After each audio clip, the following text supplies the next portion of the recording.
Umekar sir आणि Bobale sir आणि सौ बोबळे मॅडम यांचं जे रस या नावाचं कला प्रदर्शन इथं भरवण्यात आलेलं आहे. मुळामध्ये रस याच्यामध्ये जो नवरस आहे कलेमधला, ते मूर्त स्वरूप असेल किंवा अमूर्त स्वरूप असेल किंवा अलंकरण स्वरूप असेल, या तिघांचं मिश्रणच आपल्याला इथं वेगवेगळ्या पद्धतीने बघायला मिळतं आहे. मुळामध्ये कला जी आहे ही कला आंतरिक अध्यात्माचं चेतना जागृत करणारी गोष्ट आहे. तर जी साधना आहे ती साधना जर या रसाच्या माध्यमातून बघायला गेल्या या प्रदर्शनाच्या निमित्ताने, तर एकीकडे बोबळे मॅडमने जे ट्रॅडिशनल वर्क केलेलं आहे की ज्याच्यामध्ये अलंकरण जास्त प्रमाणामध्ये दिसतं, आणि दुसरं बोबळे सरांच्या याच्यामध्ये वास्तववादी चित्रण आपल्याला बघायला मिळतं, आणि तिसऱ्या याच्यामध्ये उमेकर सरांच्या याच्यामध्ये ॲब्स्ट्रॅक्शन आपल्याला बघायला मिळतं.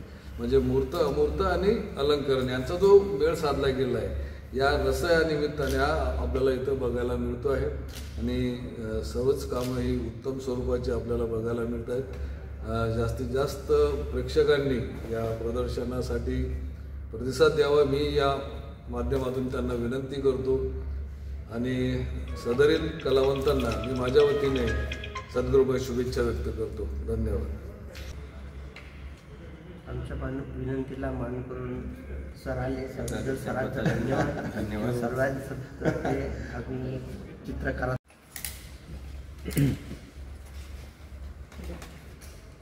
येस, आपल्यासोबत प्रोफेसर प्रवीण देशमुख सर आहेत. सगळ्या पेंटिंग पाहताना असं लक्षात आलं की सरांचा म्हणजे जरी सर कलेशी संबंधित नसते तरी त्यांचा कलेशी खूप चांगला संबंध आहे, आणि अनेक चित्रकार, प्रख्यात चित्रकार आणि कला याच्याशी खूप जोडले गेलेले आहेत, आणि त्यांचा अनुभव जो आहे तो प्रत्येक त्यांच्याशी बोलताना ते जाणवत होतं, आणि ते चित्रांवर खूप चांगले बोलत होते आणि अतिशय छान पद्धतीने त्यांचे प्रश्नोत्तर झाले. तर मी त्यांना विनंती करेन सर की आजचा जो आपला कार्यक्रम आहे एक्झिबिशनचा, तर त्या निमित्ताने सर आपण जे आहे मनोगत इथे व्यक्त करावं, आणि आपले जे चित्रकार मंडळी आहेत तर त्यांना शुभेच्छा द्याव्या सर. नाही, बसून फक्त खुर्ची थोडी पुढे घ्या. आवाज मोठा ठेवायचा मी त्याच्यात. माझा आवाज तसाही मोठा. हां, सर्वप्रथम ह्या तिन्ही चित्रकारांना मी शुभेच्छा देतो. चित्र प्रदर्शन पाहताना एक लक्षात आलं की हे गुरु शिष्याचं मी ऑर्गनाईज केलेलं हे प्रदर्शन आहे. जो शिष्य आहेत चंद्रशेखर उमेकर, ते स्वतः आर्टिस्ट तर आहेतच, पण ते आर्किटेक्ट आहेत. म्हणजे वास्तुकला किंवा आर्किटेक्चर प्लस पेंटिंग किंवा कला असं दोन्हीचं मिश्रण तुम्हाला त्याच्यामध्ये पाहायला मिळेल. जी विशिष्ट प्रकारची रंगसंगती त्यांनी वापरलेली आहे ती लगेच तुमचं लक्ष त्या चित्रसंगतीकडे किंवा त्या आकारांकडे तुमचं लक्ष वेधित करतं. आणि गोडबोले सर मी त्यांना सगळं शिक्षण दिलेलं आहे. फक्त उमेकर हे माझे अतिशय जवळचे मित्र असल्यामुळे त्यांच्याबद्दल मी सांगू इच्छितो की साठी वयाची मर्यादा नसते. आता चांगले वेल एस्टॅब्लिश आर्किटेक्ट असतानाही त्यांना कलेमध्ये आपला काहीतरी ठसा उमटा वाटला तर ते नुसतं चित्र काढून नव्हे तर त्याचं शास्त्रोक्त पद्धतीने त्यांनी त्याचा अभ्यास करून त्यांनी BFA कंप्लीट केलं. म्हणजे या वयामध्ये त्यांनी GD ॲड केलं. म्हणजे त्या कलेतलं पूर्ण नॉलेज घेऊन त्यांनी आपलं हे एक्झिबिशन भरवलेलं आहे. आणि त्या जे त्यांनी नॉलेज घेतलेलं आहे तर ते सगळं तुम्हाला त्यांच्या त्या चित्रामध्ये, रंगसंगतीमध्ये, आकारामध्ये ते सगळं त्यांचं दिसतं. बोबळे मॅडमचा जो विषय आहे तो पण युनिक आहे. म्हणजे सगळे सण म्हणा किंवा इंडियन ट्रॅडिशनचा तो त्यांचा भाग त्यांनी अतिशय चांगला भाग घेतला आहे. आणि बोबळे सरांचं जे निसर्गावरचं पेंटिंगवरचं त्यांचं प्रभुत्व हे अतिशय ठळकपणे असं लक्षात येण्यासारखं असं आहे. तर मी ह्या तिन्ही आर्टिस्टना शुभेच्छा देतो. धन्यवाद. Thank you sir. आणि आता आपल्यासोबत डॉक्टर श्रीकृष्ण ढोले साहेब आहेत. ॲक्च्युली ते डॉक्टर फील्डमधले आहेत, पण त्यांनी नुसतं भारतातच नाही तर संपूर्ण जगामध्ये त्यांना चित्रकलेची स्वतः आवड आहे, आणि म्हणून त्यांचं स्वतःचं चित्रकला कॉलेजसुद्धा आहे. आणि पूर्ण जगातले पेंटिंग त्यांनी जाऊन स्वतः पाहिल्यात, त्याचा अभ्यास केला, त्यांना समजून घ्यायचा प्रयत्न केला. कारण खूप कमी लोक असतात या जगामध्ये की जे कला आवडते म्हणतात, पण ठीक आहे चलने दो, पण तसं न करता त्याला पाहणं, त्याचं आस्वाद घेणं हा जो आहे तो त्यांना फार आवडतो. आणि मी त्यांना सुद्धा आता रिक्वेस्ट करेन सर की प्लीज तुम्ही तुमचं मनोगत व्यक्त करावं कला आणि कलाकारांविषयी. नमस्कार. आणि आजचं जे प्रदर्शन प्रिन्सिपल श्री गजाननराव बोबडे साहेब, उमरेकर साहेब यांचं जे काही मी चित्रकला आणि जे चित्र पाहिलेत, मला खूप आनंद झाला. आमच्या बाबासाहेब ढोणे चित्रकला महाविद्यालयामध्ये आम्ही राज्यस्तरीय पेंटिंग स्पर्धा दरवर्षी भरवतो आणि त्याकरता बोबडे सर, त्यांची पूर्ण टीम खूप मेहनत घेते. तर मी अनेक वेळा त्यांना कोणत्याही माणसाचं एक स्वप्न असायला पाहिजे आणि ते स्वप्न म्हणजे उंच स्वप्न असलं पाहिजे. ती म्हण आहे की आसमान में भी छेद कर सकते हो, एक पत्थर तो उछालो यारो. तर मी त्यांना सल्ला दिला होता की मुंबईमध्ये आपलं हे झालं पाहिजे. आज माझं ते स्वप्न पूर्ण झालंय. जहांगीर आर्ट गॅलरीमध्ये सुद्धा त्यांनी त्यांची पेंटिंग लावलेली आहे. मी विदर्भातल्या अनेक लोकांना प्रवृत्त करतो की या आणि मुंबईला धडका मारा, परंतु ते आमच्या विदर्भातून बाहेर निघतच नाही. आहेत कला, परंतु जे मीडिया आहे, दूरदर्शन आहे, हे असं आर्ट गॅलरी आहे, त्याच्यामधून लोकांपर्यंत तो मेसेज जातो. आणि ह्या सर्व पेंटिंग्स करता इमॅजिनेशन लागतं, पेशन्स लागतो. आणि आज जर तुम्हाला माहिती आहे फक्त पैशाच्या मागं चाललं. आता साहेब आर्किटेक्ट आहेत, त्यांना काही आवश्यकता नाही आहे पेंटिंग करायची, आपलं आर्किटेक्ट करायचं, पैसे कमवायचे, जपायचं. परंतु असे दर्दी लोक त्याच्यामध्ये आहेत. आता मी सुद्धा माझं हॉस्पिटल आहे, मी आज माझे सर्व पेशंट्स वगैरे सोडून आलो, कारण मला त्या कलेची मला आवड आहे आणि त्यांना प्रोत्साहित करावं या दृष्टीने मी आलेलो आहे. आणि त्यांच्या मिसेसच्या पेंटिंगसुद्धा पाहिलेल्या आहेत. तर मला महात्मा फुल्यांची आणि सावित्रीबाई फुल्यांची आठवण येते. महात्मा फुल्यांनी सावित्रीबाईंना पण तयार केलं, त्याप्रमाणे गजानन बोबडे साहेबांनी बोबडेताईंना सुद्धा त्या पेंटिंगमध्ये आणलं आणि त्यांनी सुद्धा सहकार्य दिलं. माझ्या सर्व हार्दिक शुभेच्छा आहेत त्यांना. आणि त्यांनी असंच प्रदर्शन दरवर्षी भरवावं अशी माझी नम्र विनंती आहे आणि माझी इच्छा आहे. मला खूप छान तुम्हाला सांगायला आवडेल सर की आपले जे आर्टिस्ट आहेत यांचं मुंबईला प्रदर्शन व्हावं अशी तुमची खूप मनापासून इच्छा होती. पण मुंबईला तर त्यांचं प्रदर्शन जहांगीरला झालं, नेहरू सेंटर, हे दोन्ही गॅलरी ज्या आहेत मुंबईच्या खूप जुन्या आणि प्रतिष्ठित गॅलरी मानल्या जातात. पण त्याच्यानंतर आता ऑक्टोबरमध्ये त्यांचा न्यूयॉर्कमध्ये शो आहे आणि त्यानंतर लगेच डिसेंबरमध्ये पॅरिसमध्ये शो आहे. तर त्याच्यात पण एकदा आपण त्यांना शुभेच्छा दिल्या. म्हणजे त्याच्याही पुढे पण ते आता तुम्ही जे दिलेले त्यांना प्रोत्साहन, ते प्रोत्साहन ते थांबत नाहीयेत, तर ते आता फ्लाय होत आहेत. चांगली गोष्ट आहे. न्यूयॉर्कमध्ये माझी मुलगी राहते, US मध्ये माझा मुलगा पण राहतो आणि दे आर व्हेरी कोऑपरेटिव्ह. तुम्हाला जे काही सहकार्य पाहिजे असतं ते सर्व सहकार्य तिथे मिळतं. धन्यवाद सर. मी इथे आपलं आजचा जो फॉर्मल जो ओपनिंगचा जो कार्यक्रम होता तो मी इथे संपला असं जाहीर करू आपण. हो हो okay. Thank you sir, thank you so much.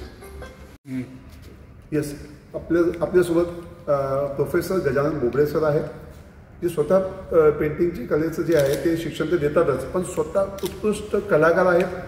दर रविवारी न चुकता, मी मुद्दाम हा शब्द वापरतो, न चुकता कलेची साधना करणारे, स्वतः प्रत्यक्षित जाऊन काम करणारे असे जे कलाकार आहेत, हाडाचे कलाकार, त्यांचं आज मुंबईच्या Nehru centre art gallery Worli इथे चित्रकलेचं प्रदर्शन लागलेलं आहे.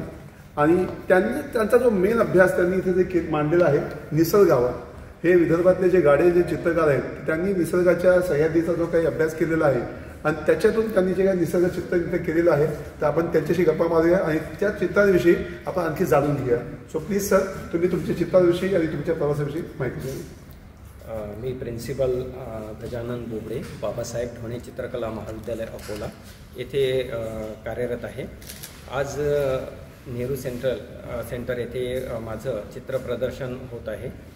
या प्रदर्शनामध्ये आम्ही रसा या सब्जेक्टवर 3 कलावंतांनी हे प्रदर्शन भरवलेलं आहे आणि पहिले चंद्रशेखर उमेकर सर, जे अमूर्त शैलीमध्ये काम करतात आणि त्यांनी प्रेझेंट केलेल्या पेंटिंग्स ज्या आहे अमूर्त शैलीवर आहे. आणि त्यानंतर माझं जे आहे निसर्ग चित्रणावर आधारित आहे. सह्याद्रीच्या डोंगरामध्ये आणि सातपुड्या पर्वतामधले काही निसर्गचित्र आपल्याला इथे पाहायला मिळत आहे. आणि तसेच माझी मिसेस आहे मृण्मयी बोबडे, ती पण प्राध्यापक आहे आणि तिच्या पण पेंटिंग्स इंडियन आर्ट या विषयावर आहे आणि तिने वेगवेगळ्या सब्जेक्ट घेऊन आपल्या संस्कृतीला जपून काम केलेलं आहे आणि ते इंडियन आर्टमध्ये केल्यामुळे अशा पद्धतीचं काम ॲक्रेलिक ऑन कॅनव्हासमध्ये त्यांनी केलेलं आहे आणि ते सर्व प्रेक्षकांनी बघावं अशी मी विनंती करतो. थँक्यू. नमस्कार, मी चित्रकार Santosh Pednekar, Nehru centre art gallery assistant director म्हणून सध्या काम करतो. नेहरू सेंटरच्या या AC गॅलरीमध्ये अकोल्याचे नामवंत चित्रकार तिघे आहेत. त्यामध्ये चंद्रशेखर उमेकर, नंतर गजानन बोबडे आणि त्यांच्या मिसेस मृण्मयी बोबडे, या तिघांचे काम आजपासून इथे प्रदर्शनाला मांडलेलं आहे. तिघांचंही काम फार उत्कृष्ट आहे. तिन्ही वेगवेगळ्या शैलीमध्ये काम केलेलं आहे आणि वेगळा कॉन्सेप्ट जरी प्रत्येकाचा असला तरी तिघांची जेव्हा चित्र मांडली गेली तर तो एकसंग असा बघायला वेगळी हे आहे.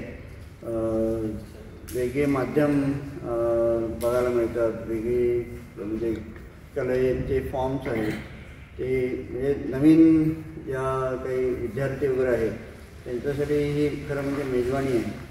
तर प्रत्येकाने त्याचा आस्वाद घ्यावा आणि त्यांच्या पुढच्या कार्यकर्त्यासाठी माझ्याकडून शुभेच्छा.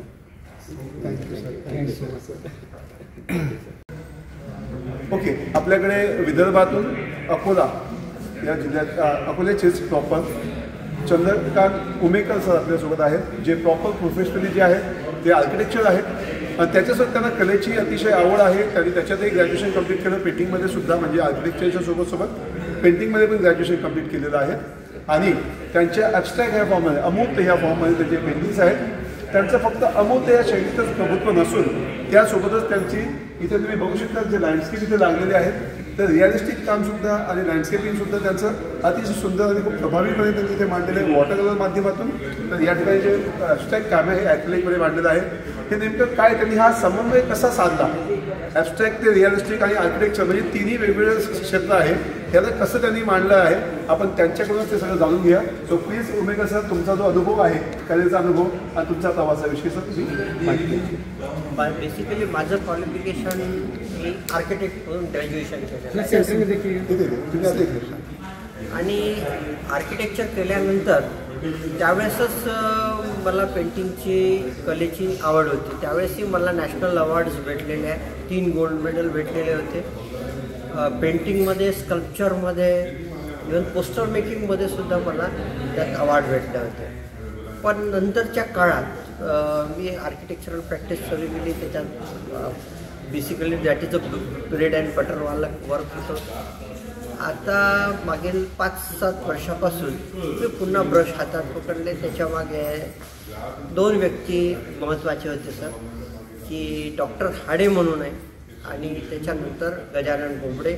त्यांच्यामुळे मी ग्रॅज्युएशन केलं आणि आता मी GD कंप्लीट करून आता पूर्ण MFA सुद्धा तयारी करतो आहे. आता राहिलं माझ्या पेंटिंग्सबद्दल जर बोलायचं झालं तर मी ज्या संडेला हे नेचर ओरिएंटेड किंवा लँडस्केप म्हणून जागेवर जाऊन जे आपण काम करतो त्याच्यात वॉटर कलरमध्ये काम करतो आहे. मात्र स्टुडिओला माझा व्यक्तिगत स्टुडिओ आहे, त्याच्यात पण मी अब्स्ट्रॅक्ट फॉर्ममध्ये काम करतो. अब्स्ट्रॅक्ट फॉर्म जो माझा क्रिएशन आहे जास्त मॅक्झिमम विलेज एरियाच्या बेसवर आधारित केलेला आहे. जरी तो अमूर्त आहे, त्याच्यातून तुम्हाला रिप्रेझेंट काही होत नसलं तरीही त्याचा बॅकसाईड ऑफ द ड्रॉइंग ती तुम्हाला त्याच्यातून मिळते. सर तुमच्या पेंटिंग्समध्ये एक विशिष्ट प्रकारची कलर स्कीम दिसते, तर त्या कलर स्कीम विषयी काय तुम्ही सांगाल? ते जे कलर्स आहेत सर्व अर्बन कलर्स सारखा आपण वापरतो. जे विलेजमध्ये जसं तुम्ही ते जे पेंटिंग पाहण्याच्या ते तुम्हाला तेच कलर दिसेल. जास्त करून येलो आखरचा शेड झाला किंवा बर्न सायना झाला किंवा Indian red colour, green shades, हे तुम्ही आपण त्याच्यातून ते वापरतो. त्याचाच मी याच्यात इफेक्ट्स घेतलेला आहे. इव्हन याच्यात टेक्स्चर्स पण वापरलेले आहे, फॉर्म्स पण वापरले, लाईन्स पण वापरलेले आहे. तर तो सर्व इम्पॅक्ट तो तिथून घेतलेला आहे, जो मी माझा या पेंटिंग्समध्ये रिप्रेझेंट करायचा प्रयत्न केला. सर बहुतेक तुमच्या सगळ्या पेंटिंग ज्या आपण बघितल्या त्या तुम्ही आता जी कलर स्कीम सांगितली ती त्याच पद्धतीने दिसते. पण आता एक्झॅक्टली तुम्ही जिथे उभे आहात त्याच्या मागे फक्त जी पेंटिंग आहे इथे हलकासा ग्रीनिश हा जो काही कलर दिसतोय बघा, आणि ती एकच पेंटिंग ग्रीनिश दिसते, बाकी सगळे अथन कलर सगळं दिसतंय. तर असं नेमकं तुम्हाला काय वाटतं की याच्यात कलर टाकावा पण बाकीच्या याच्यात तो टाकलेला नाहीये, तर त्याच्याविषयी थोडंसं फक्त सांगा. तर थोडक्यात मध्ये काय मला इथे थोडासा कॉन्ट्रास्ट द्यायचा होता, जो या कलरमध्ये मला तो नको होता, कारण शेवटी ते हार्मोनिक फील यायला लागलं होतं. म्हणून मी यात थोडंसं ब्ल्यू वापरलं आणि एक प्रयोग म्हणून हा वेगळा कलर पुरी स्कीमच अलग घेतली, ब्ल्यू टोनमध्ये घेण्याचा प्रयत्न केलेला आहे. तर या प्रकारात थोडेसे चेंजेस असतं, किंवा असंही नाही की मी सर्व काम याच पॅलेटवरतं काम करतो, मी दुसऱ्या पॅलेटवरतं पण काम करतो. पण आज ह्या एक्झिबिशनला मी हीच सिरीज वापरलेली. Thank you sir. ओके.